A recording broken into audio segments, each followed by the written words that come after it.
How's everybody tonight? Good. Pretty good? Anybody here at position neutrality for the very first time ever? Good. A few of you.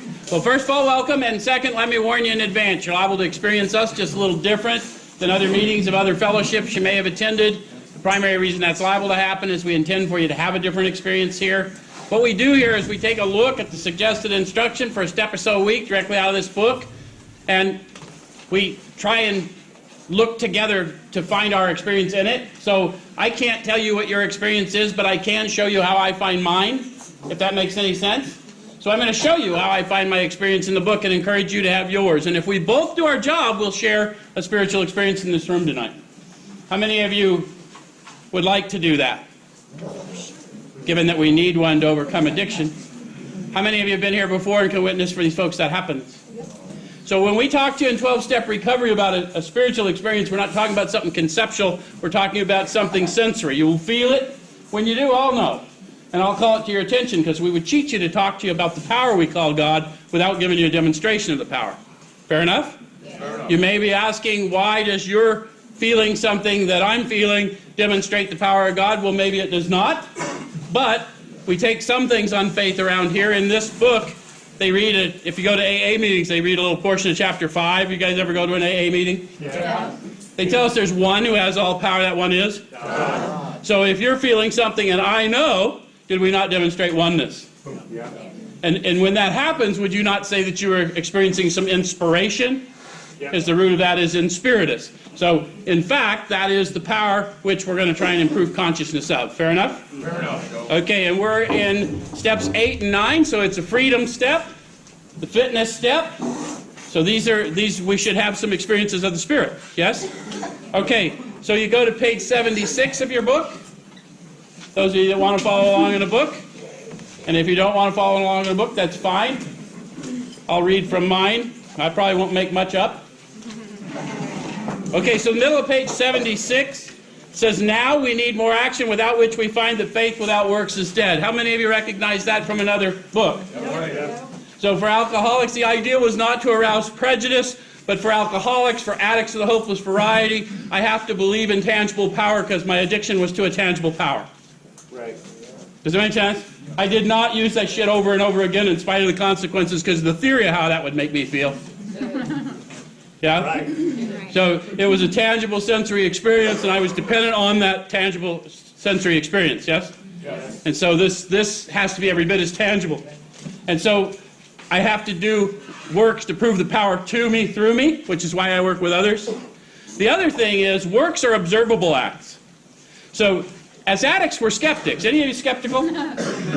Have you noticed when you see somebody else doing something and you realize you're seeing something operate through them that is not of them, given their history?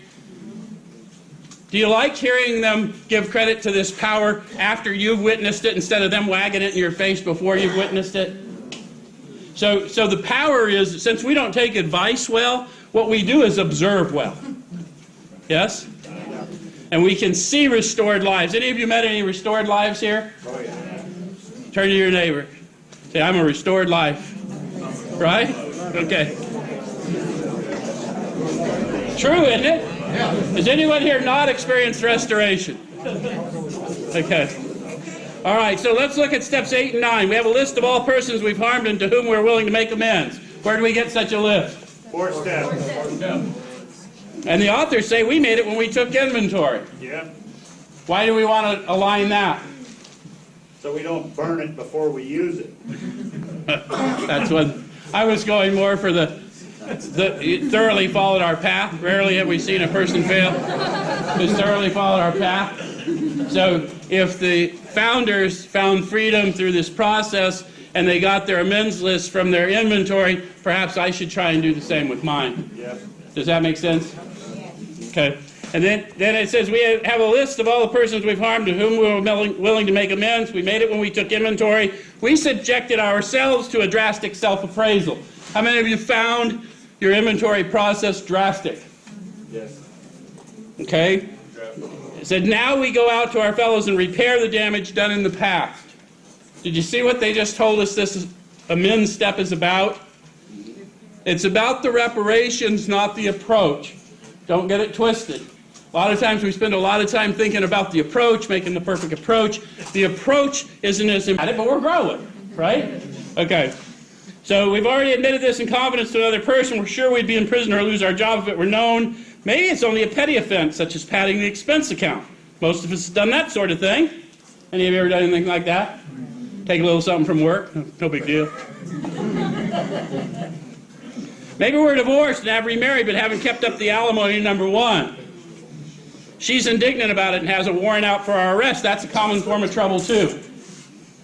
Although these reparations take innumerable forms, there are some general principles which we find guiding. So the thing we do here oftentimes is we start saying the thing, well, I'm not that and I'm not that. And what they're trying to say is widen your lens. Reparations take innumerable forms. So as many people as are in here, we've all got struggles that we fight quietly or not so quietly, yes?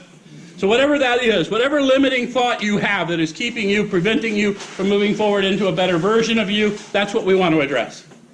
Have you ever had a limiting thought about yourself that kept you from becoming a better version of yourself? Yeah. Of course, we all have, right? So that's what we're going to focus on, and they've got some general principles that they find guiding. Does that sound helpful? Yeah. Okay. So reminding ourselves that we've decided to go to any lengths to find a spiritual experience.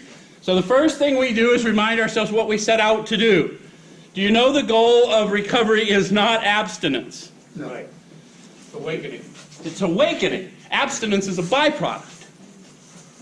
It takes no power to not use. What I needed was power and purpose so that I could live.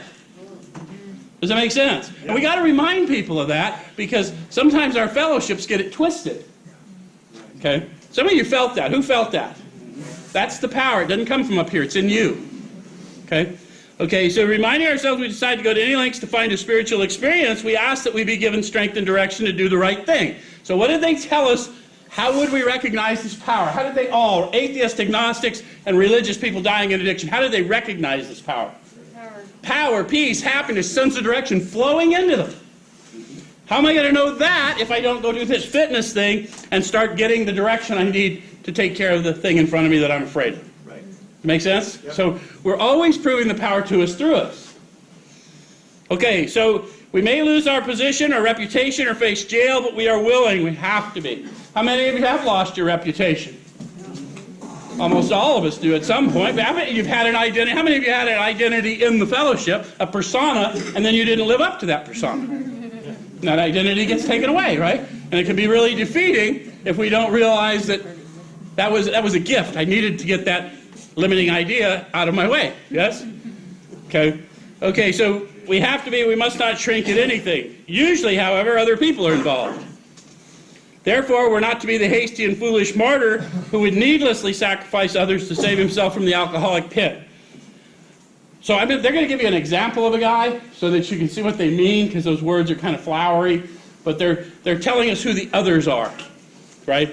Except when to do so would injure them or others, and they're going to give you a little story about a guy so you can get a sense what that looks like. A man we know had remarried because of resentment and drinking. He had not paid alimony to his first wife. She was furious. She went to court and got an order for his arrest. He had commenced our way of life, had secured a position, and was getting his head above water. It would have been impressive heroics if he'd walked up to the judge and said, "Here I am." So they acknowledge a first thought would be, well, I'm just going to go face it. Any of you ever had a thought like that in sobriety? But are we about, if we're trying to grow in the Spirit, are we about impressive heroics? No.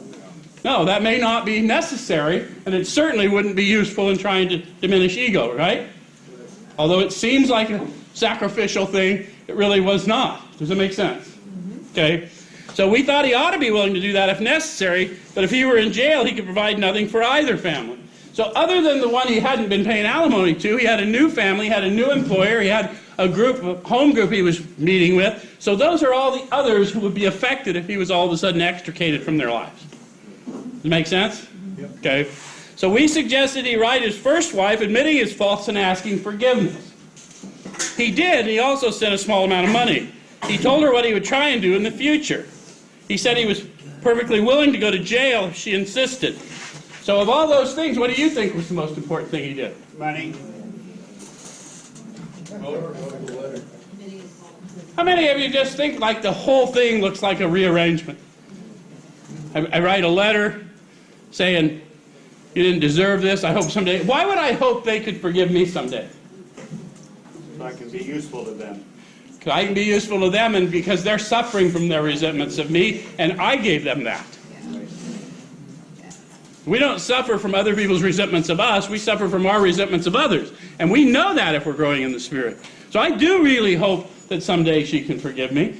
Here's some money, here's what I'm going to try and do in the future. Can you see the change being demonstrated to them? Sure. Do you think maybe their burden gets lessened a little? A little bit. It's always about others. So it will hopefully limit their, but we've done our best, right? Okay. So it says, of course she did not, and the whole situation has long since been adjusted. He didn't have the book to see that, of course, she did not insist he go to jail. He did all of those things and said, I didn't do this to keep him going to jail. If you want me to go to jail, I'm still willing to go to jail. And all the stuff that I offered, right? Okay. So before taking drastic action which might implicate other people, we secure their consent. So he would have had to go to the new family, the employer, the home group, say, listen, this is what I have to go do, and she might want me to go to jail. And they got an agreement. In those days, they probably prayed about it, and then off he went. Yeah? That's why they had what they called home groups, because they sat around and prayed at kitchen tables about what to do to get free.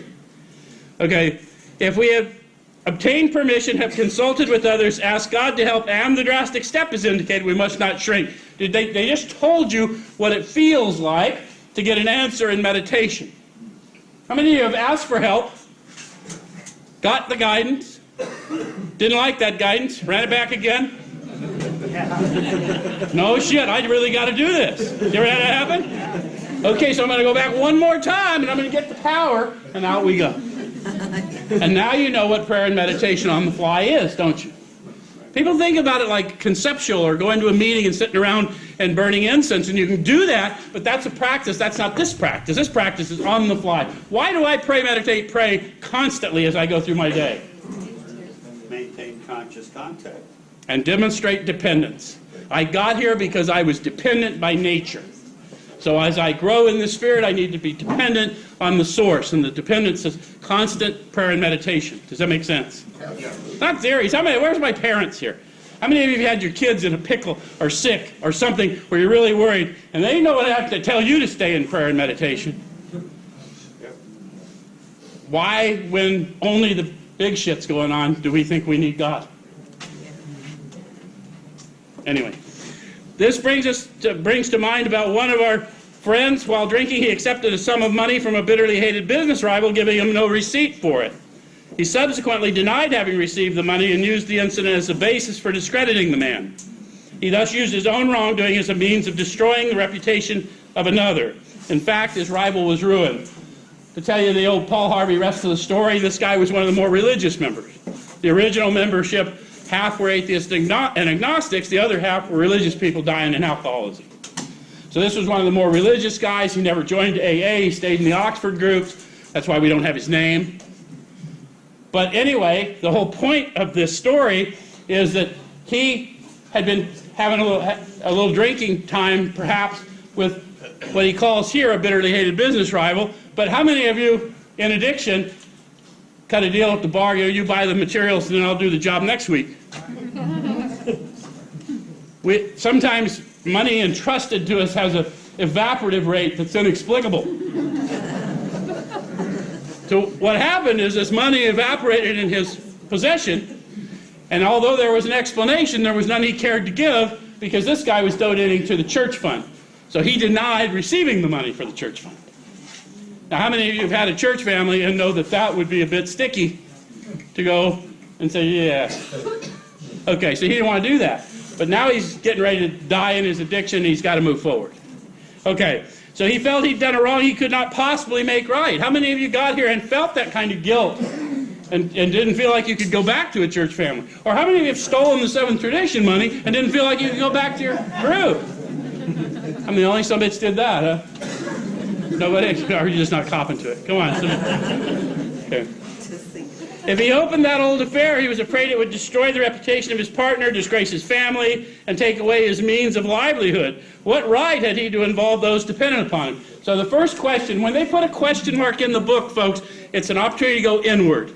Eyesight without insight is spiritual blindness. So I want to pay attention to the question marks because that's what I want to go in and see what's going on with me. I'm really seeing through the lens of my thoughts. I'm going to have to get my thoughts out of the way in order to know how to move forward. Does that make sense? Yes. Okay. So how could he possibly make a public statement exonerating his rival? Another question mark. How could he? How does he even know all the people he harmed by defrauding the church fund?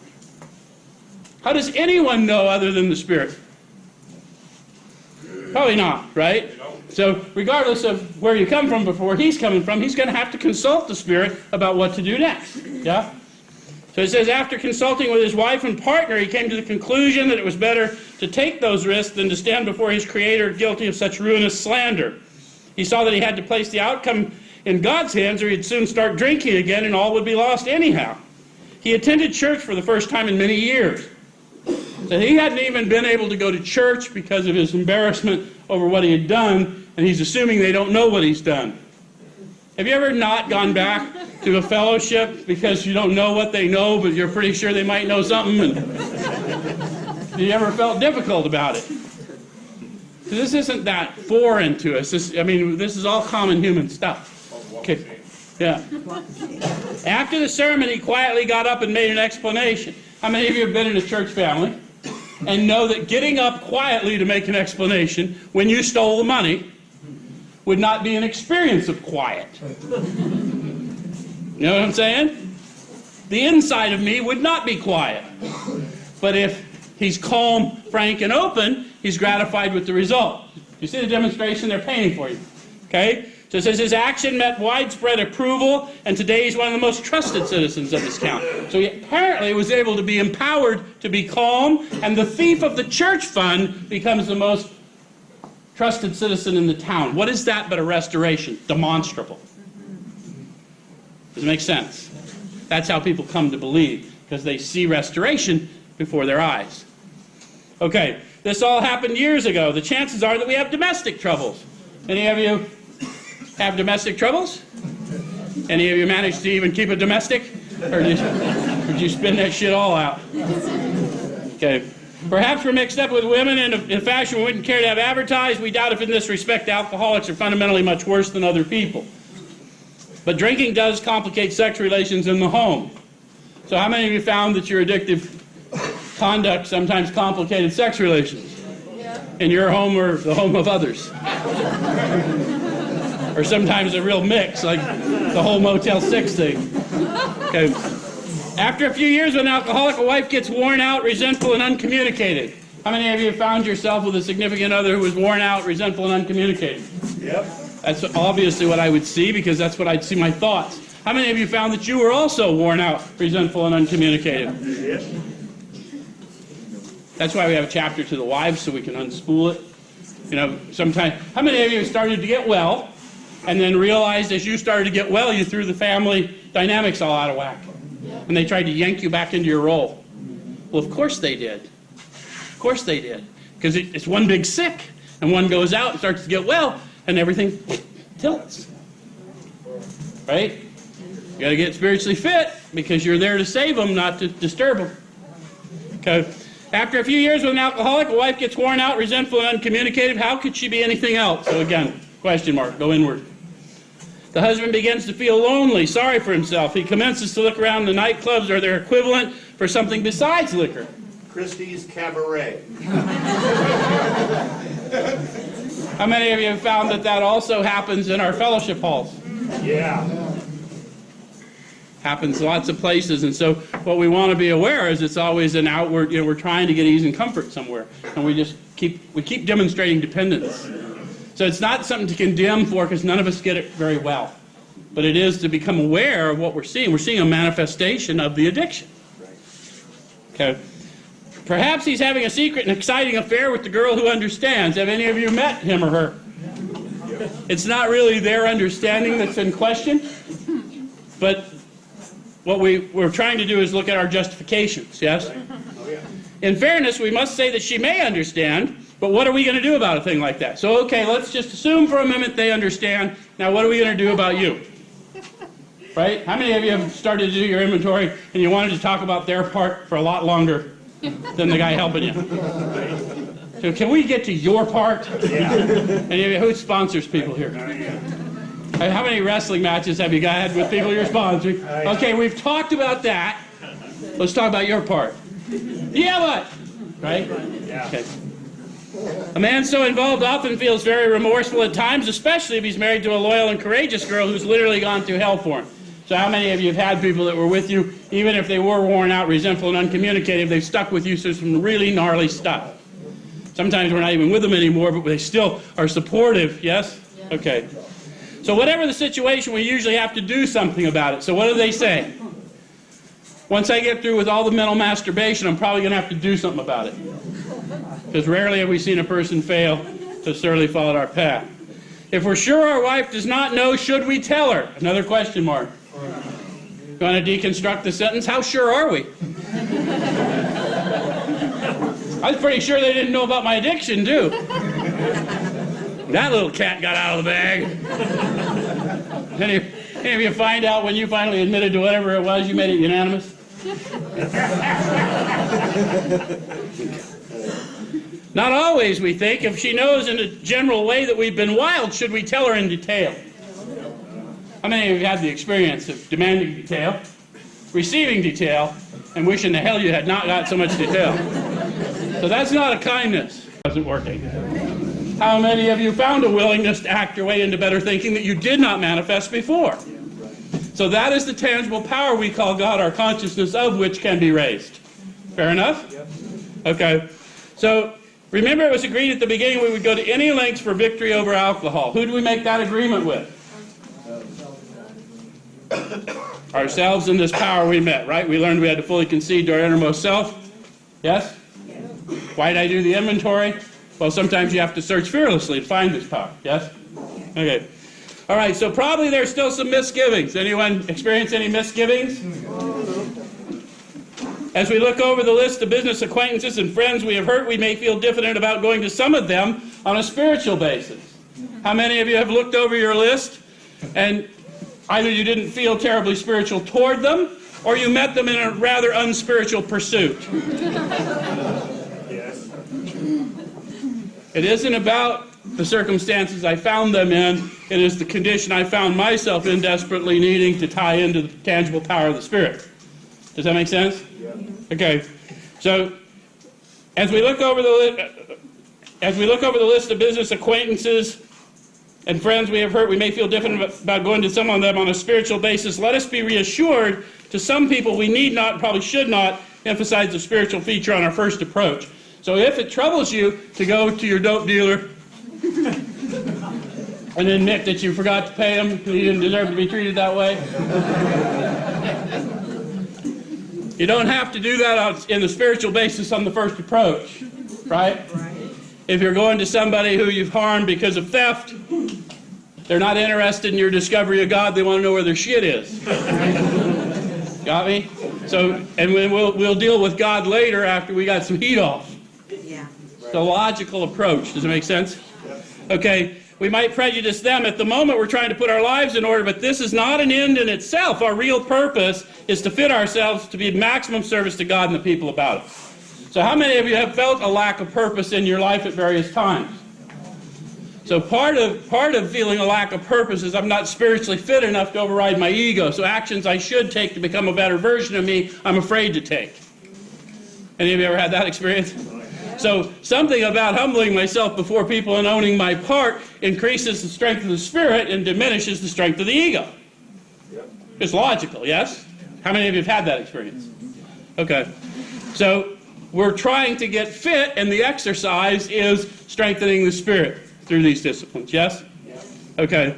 So it says that it's seldom wise to approach an individual who still smarts from our injustice to him and announce that we've gone religious, for the reasons I just said. They're not interested in my search for God. They're interested in where their fucking stereo is. Right? Okay. All right. In the prize ring, this would be called leading with the chin. Why lay ourselves open to being branded fanatics or religious bores? So how many of you have had a thought life like that? I don't want them to think I'm one of those religious weirdos. Yeah. So we all have those thoughts, and some you may not say it that way, but it does feel a little bizarre coming the way we know some people, yes? Okay. We may kill a future opportunity to carry a beneficial message, but our man is sure to be impressed with a sincere desire to set right the wrong. So I lead with an act. Faith without works is dead. Does that make sense? Yeah. They're more likely to receive me and have a good feeling because the fact that I'm owning a behavior and coming with some act of contrition, something tangible, changes the way I've treated them in the past. Yes? Yes. Okay. So he's going to be more interested in a demonstration of goodwill than in our talk of spiritual discoveries. We don't use this as an excuse for shying away from the subject of God. When it will serve any good purpose, we're willing to announce our convictions with tact and common sense. So what does that look like to you? How many of you have had somebody ask you point blank and you found yourself declaring, honoring your third step, God took away my difficulties? How many of you still had some discomfort, but it was coming out of your mouth? So we grow into that, yes? Because there's no logical explanation for how I got well except that. I mean, you can call that power anything you want, but something greater than me came in through me, and the guy who got locked up or chained down all of a sudden shows up. How does that happen? And why that day? Any of you ever wonder that? I mean, you just burned your whole life down over and over and over again. Then one day, pow, never again. Why that day? If you could can it, you could sell it. You know what I mean? Okay, the question of how to approach the man we hated will arise. Any of you got one of those? How many of you don't like the word hate? Some of us don't like the word hate. It means strongly dislike. So you'll see sometimes we don't like the word hate, but we can get by that by simply, I don't feel too good in their presence. Even thinking about them kind of pisses me off. Okay. It may be that he's done us more harm than we've done him, and though we may have acquired a better attitude toward him, we're not too keen about admitting our faults. So how many of you did the inventory, could see the part you played, so you had a better attitude, but you still didn't want to go to him? Okay, so those are the ones you're going to ask for willingness, and you're going to keep moving in the circle, right? The book's laid out the way they suggest, to the wife, to the family, to the employer. Get yourself a circle of support, strengthen the spirit. Does it make sense? Okay. Nevertheless, with a person we dislike, we take the bit in our teeth. What's that metaphor mean? The horse is going to go where it wants to go once it's got the bit in its teeth. That's right. You take the situation where you intend for it to go. We don't control them, but we can direct the situation. Have you ever noticed that? Okay. So it's harder to go to an enemy than to a friend, but we find it much more beneficial to us. So how many of you, after you did one that was really hard, maybe you did some preparatory, you did find, wow, I wish I would have done that sooner. Yeah. That's where the rumor comes from that you're supposed to go to that one first. But these guys know we're not ready spiritually to go to that one first. We're going to go to the ones when we're ready to go. Let God direct, not people. You will know you're ready. You're the one asking for willingness. You're the one who knows what freedom you're ready to receive. Yes? The answers for you are in you. Okay? So we go to him in a helpful and forgiving spirit. How do I go to a man I've hated in a helpful and forgiving spirit? Consult the Spirit. Be a good thing, wouldn't it? Yeah. So they've taught me how to pray and meditate all the way back and how it works. They told me the simplest thing was, how would I like to be approached if the roles were reversed? How many of you have done things to people that you've experienced coming back at you? So in almost every situation, we do know how I'd like to be approached if the roles were reversed. Right? Those answers for you are in you. How many of you, when you got the answer, you knew what you were supposed to do, still lacked the willingness to do it? And now we ask for willingness to carry that out, yes? Okay. So we get centered in the Spirit, and then we confess our former ill feeling and express our regret. And that doesn't mean that you go tell them, I think you're an asshole. Although I've had that happen to me. And I didn't know they thought I was an asshole. I suspected. But I sort of thought they were an asshole too, truth be told. But the fact of the matter is, what I'm going to do is I'm going to tell what my ill feeling showed them is I was in avoidance, or I was cold toward them, or I was dismissive of them. And I'm going to let them know that I was dismissive of you because I was having limiting thoughts of me. You didn't deserve to be treated that way by me. And I regret that I did that to you. What can I do to make it right? Does that make sense? It's not rules, guys. It's just how do I get free of these limiting thoughts. And I'm going to have to own my own thought life because I'm really not that troubled by their actions. I'm troubled by my thoughts about that. Okay, so under no condition do we criticize such a person or argue. How many of you have gone to make amends, then went off and had to go make amends for the amends you tried to make? Then you go back to paragraph before that, getting a helpful and forgiving spirit. If I'm not centered in the spirit, that's probably going to happen. Yeah. Okay, so simply we tell them we'll never get over drinking until we've done our utmost to straighten out the past. How many of you cleared that up with yourself? Realize that if you didn't get past the idea you hold about yourself in relation to the world, that eventually you're going to have to medicate it. Yeah. So it's not about going out and telling everybody I'm an addict in recovery. It is about making sure that if something's still troubling me in my thought life, that I go take ownership of it. Okay, we're there to sweep off our side of the street, realizing that nothing worthwhile can be accomplished until we do so, never trying to tell him what he should do. His faults are not discussed, we stick to our own. Did you notice how many times they said the same thing differently? Where's my literary scholars? Why would someone do that? They wanted to drill a point home, don't you think? Yep. How many of you figure that if they said it that many times differently, they found it difficult? How are you going to prove to you a power greater than you operating through you if you don't do difficult things? Does that make sense? Okay, so there's a promise at the end of all those conditions. It says if our manner is calm, frank, and open, we will be gratified with the results. So how does one have a calm manner when I'm deeply afraid? Probably consult the Spirit. I'm going to do more than consult the Spirit. I better feel the Spirit. How many of you have been in a situation where you were really frightened, but you put on an air of not being really frightened? Yep. That's what it is to be calm. Yeah? So, that's as good as it gets, right? Who's made amends here and knows I'm not lying? Especially in the beginning, we are frightened. We're sure they're going to humiliate us. But on the other side, we realize that when I did that to them, I humiliated me, and I looked at them through the lens of my thoughts. Does that make sense? And once I took ownership of it, whatever they did is okay. We're going to move on from here. Yes? Okay. And then it says we'll be frank. What do they mean about that? Direct. Instead of, how many of you tried to spin it a little? Started telling the tale, just spun it a little to make yourself feel a little better. Okay, you're not going to get, that's cutting your own dope. Don't, try not to be, try and get direct. Okay? No one here, somebody here has cut their own dope. Come on, where's your, it'll make it last longer. No? Okay. Okay, and open. How many of you had someone surprise you? You made your admission, and you told them everything you do, and you thought you cleared the hurdle, and then they had, what about that other thing? You ever had that happen? Oh, yeah. So I got to be open to their response. Yep. Yeah? Sometimes it's cool, sometimes it's surprising, sometimes it's unkind, sometimes they tell me something I do not want to hear. How many of you had family that were hurt badly by your actions? Some of them tell us to get out and stay out. It takes a while. I got to be open to that. I got to honor that request, right? Okay, in 9 cases out of 10, the unexpected happens. Sometimes the man we're calling upon admits his own fault, so feuds of years standing melt away in an hour. Rarely do we fail to make satisfactory progress. So rarely means rarely. I know a lot of people get into word dicing here, but rarely simply means rarely. It's a bad idea for me to try and define rarely, because I often think I didn't make satisfactory results because I was expecting immediate results, and that doesn't always happen. I'm not ready to perceive immediate results, for one thing, sometimes.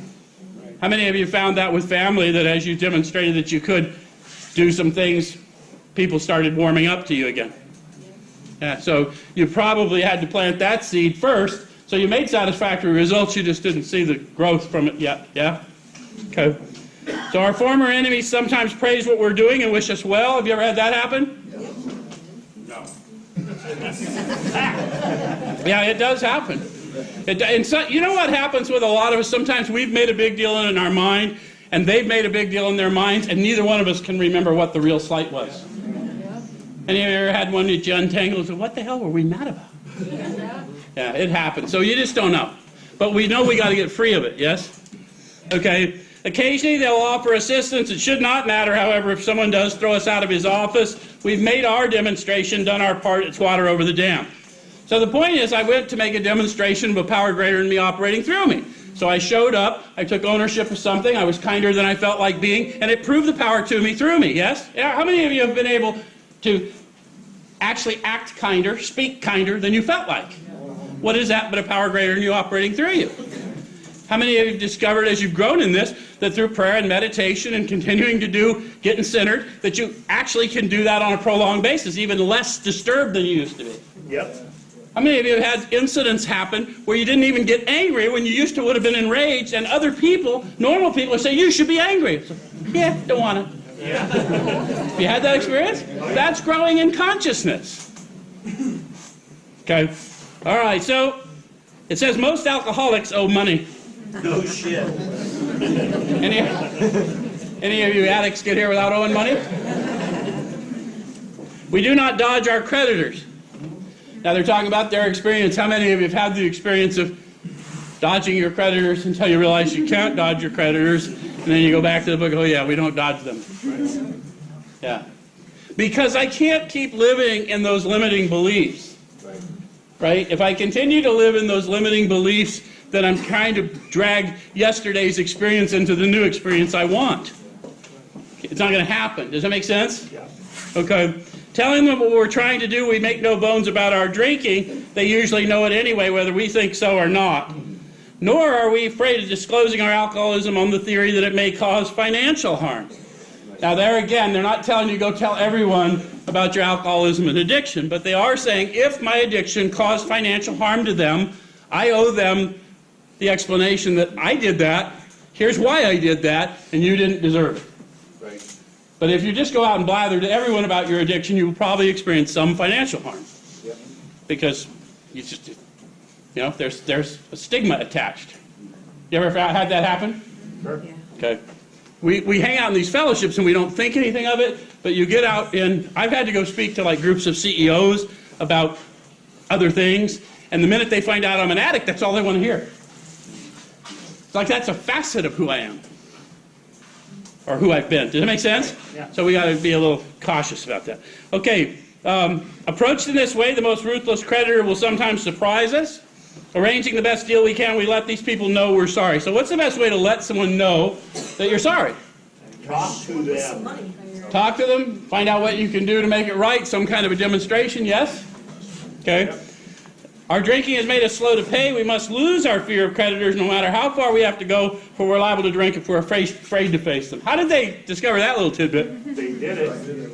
How many of you have got yourself in a pickle financially and realized that you were getting so uncomfortable, if you didn't do something about it, it was going to get uglier? Yep. Okay. Perhaps we've committed a criminal offense, which might land us in jail if it were known to the authority. Anybody here fit in that category? Says committed, not convicted. How many hands we got? We may be short in our accounts and unable to make good. We've already admitted this in confidence to another person, but we're sure we'd be imprisoned or lose our job if it were known. So the first step of this was that fifth step where I shared with another human being who I've been, who I'd like to be in the future, having encountered the power, yes? And I felt that power tangibly. The purpose of that was to get fit enough to now go out to the people I've harmed. And the purpose of that is to get fit enough to go out to the hopeless addict and not pour fear on them and never tell them what they should do, their faults are not discussed, and love the being through the addict so that they'll develop willingness. They'll see their worth because you see their worth. Does that make sense? How many of you saw your worth finally because somebody else gave you the dignity to show you your worth? That's what the fellowships are about. We're not always very good at it. You are not able to shut the... No filter. Okay, so they got a little section for those of us that don't have a filter too. Okay? It shall not be more than that we cannot do. We have no right to go further, though there may be justifiable exceptions. That's my clause. I have a justifiable exception. Any of you ever had a justifiable exception? Okay. And though we wish to lay down no rule of any sort, we have often found this the best course to take. So what did they just say? They said I had no right to tell them the other person's name because the minute I did that, I shifted the focus from me to them, and nothing got rectified with any of it. I probably caused another problem, plus we didn't settle the relationship with me. But worse than that, I had a justifiable exception, so then I knew from having the justifiable exception, I should have done what they suggested in the first place. So now I knew how important it was to get strengthened in the Spirit. So I followed suggestions better. And you know what the penance is for having a justifiable exception? Is you could stand up here and tell everyone how you hosed it. I get to bear witness. Does it make sense? Okay. So our design for living is not a one-way street. It's as good for the wife as for the husband. If she can forget, or if he can forget, so can she. That's a little secret I'd let them discover on their own. Yeah. People seldom like to be told what they can or not forget. Any of you ever had someone tell you how you should feel? You should not feel that way. I'm powerless to feel any other fucking way. I'm starting to feel a certain way towards you. Right? Good. All right, so it's better, however, that one does not needlessly name a person upon whom she can vent jealousy. So they're telling you now what I just told you. What happens is when I lay it off on somebody else, now they vent the jealousy another direction, and we never rectified anything. Okay. So perhaps there are some cases where the utmost frankness is demanded. No outsider can appraise such an intimate situation. What do they mean by no outsider? No outsider. No outsider. The problem and the solution reside in you. So in those difficult situations, you're going to grow closer to this power. When you have to do something that is ego-reducing, you're really going to need the power. Because the ego will fight to survive. Okay? All right, so it may be that both will decide that the way of good sense and loving kindness is to let bygones be bygones, and each might pray about it, having the other one's happiness uppermost in mind. So you guys that are in relationships where you're both sharing in these practices, you know, it's a very old practice. I'm going to ask that they receive everything that I would have for myself. I'm going to focus on their needs, right? My life depends on my constant thought of others and how to meet their needs. And anytime I start thinking in limited thoughts, it's because I'm thinking about me. Does that make sense? And then I can't grow into a better version of me. Because I can see clearly. How many of you have had, you could see clearly what they needed to do, but you were stuck in the same shit. But as you told them what they needed to do, you realized the message was for you. That's why we sponsor people. Because they're reflecting what we need to do. To grow. Yeah? Yes. Okay. So keep it always in sight that we are dealing with that most terrible human emotion, jealousy. Good generalship may decide that the problem be attacked on the flank rather than risk face-to-face combat. What does that mean? We're there to demonstrate peace. We're there to demonstrate non-judgment. There's going to be a shift and a balance going on in the family dynamic. So we've got to let them have their experience with it just as we are having ours. But the peace in the room will emanate through you if you stay in practice and discipline. Does that make sense? How many of you found that to be true? How many of you found yourself in difficult situations and through prayer and meditation, they may not have known you were praying and meditating? Self-talk, whatever you call it, yes?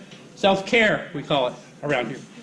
I got to take care because I'm not suffering from what you're saying or doing. I'm suffering from my thoughts. And I've got to redirect them, and I've got to think of you because there you are. Right? Okay. If we have no such complication, there is plenty we should do at home. Sometimes we hear an alcoholic say that the only thing he needs to do is keep sober. You ever heard that?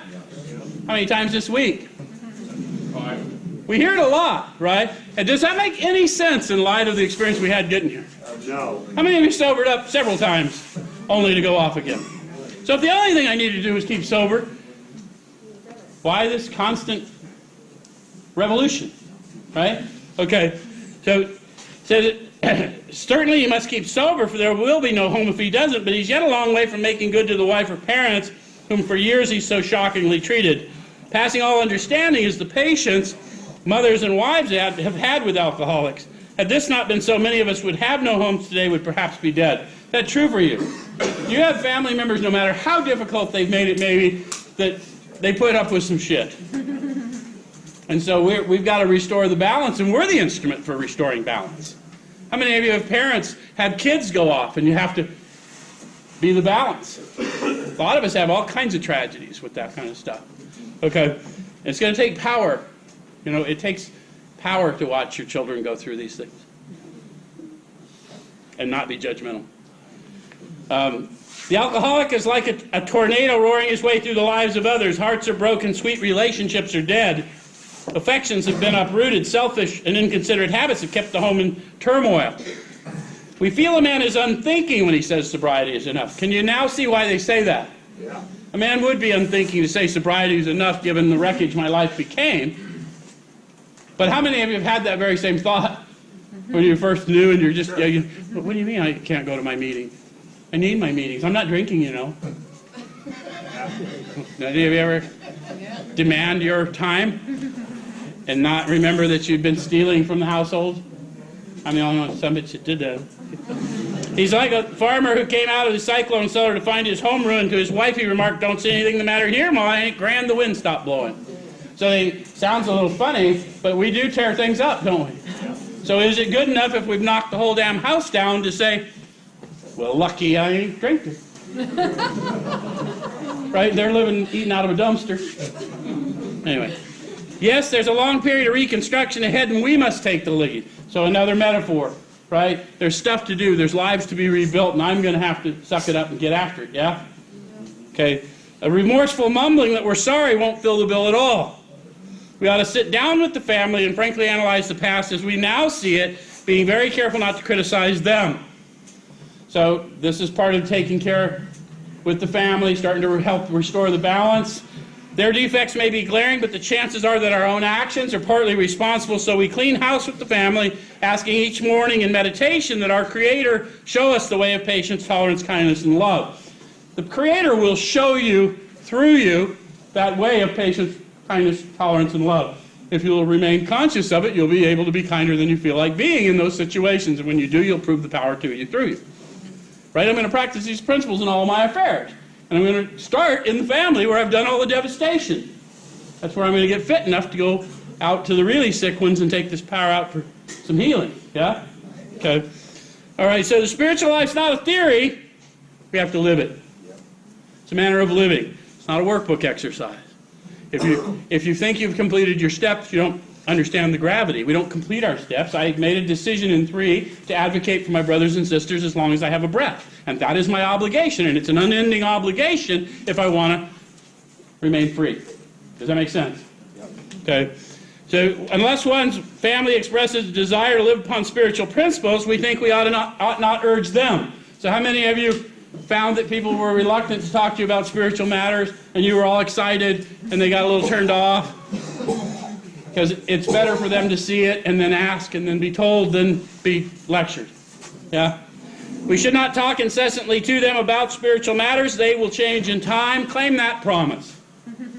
Demonstrate the Spirit through you. They will change in time. You'll get plenty of time to witness. You got a whole fellowship of people who desperately need to know of your experience. Yes? Okay.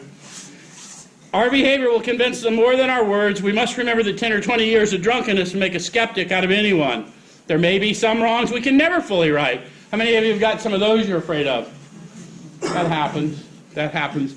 And we can talk to you about various experiences. We don't worry about them if we can honestly say to ourselves that we would right them if we could. So the first thing to do is see if you can get settled in yourself. Take it to the Spirit and see if you can get settled with it. And if you can't, there's things that you can do. Okay? Some people cannot be seen. We send them an honest letter, and there may be a valid reason for postponement in some cases, but we don't delay if it can be avoided. We should be sensible, tactful, considerate, and humble without being servile or scraping. So we're not going there to embarrass ourselves. We stand on our feet, but we take ownership of our stuff. How many of you have had somebody who's passed that you did harm to and you didn't get to see? I had that experience. There was a guy around AA years ago, Black Wally. If you've been around any length of time, you may know him. If you've been in Phoenix any length of time, you at least know about him. And he used to cart me around downtown and let me do stuff with him and help me. And anyway, I went off the chain, and I felt bad. And by the time I could get back here to go admit to him what had happened and how I felt bad about it, he had passed.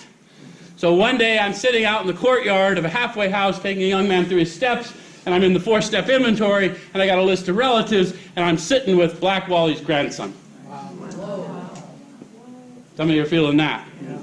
That's the power, right? So God will take care of it, regardless of what you believe, if you'll just move in faith and serve the people. Okay. So if we're painstaking about this phase of our development, we'll be amazed before we're halfway through.